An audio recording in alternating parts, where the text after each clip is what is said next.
உலகத்தையே படைத்த கடவுள் ஒரு சின்ன அணில பார்த்து அழுது அதுக்கு தன் கையாலேயே அடையாளம் கொடுத்தாருன்னு சொன்னா நம்புவீங்களா? சீதையை மீட்க கடல்ல பாலம் கட்டினப்போ அனுமன் உட்பட வானரங்கள் எல்லாம் பெரிய பெரிய பாறைகளை தூக்கிட்டு வந்தாங்க.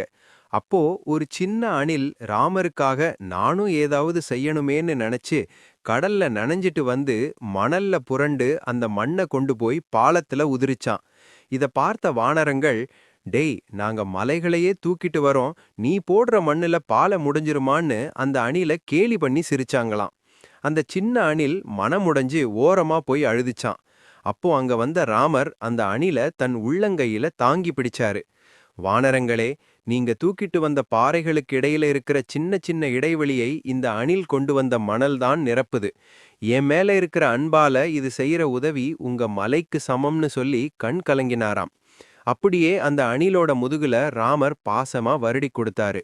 ராமர் வருடின அந்த 3 விரல் தடம் தான் இன்னிக்கும் எல்லா அணில் முதுகுலையும் 3 கோடுகளா இருக்கு. கடவுள் நம்ம கிட்ட எதிர்பார்க்கிறது பணமோ பலமோ இல்ல, உண்மையான அன்பு மட்டும்தான்னு நம்ம கண் முன்னாடி சுத்துற இந்த அணில்களே சாட்சி.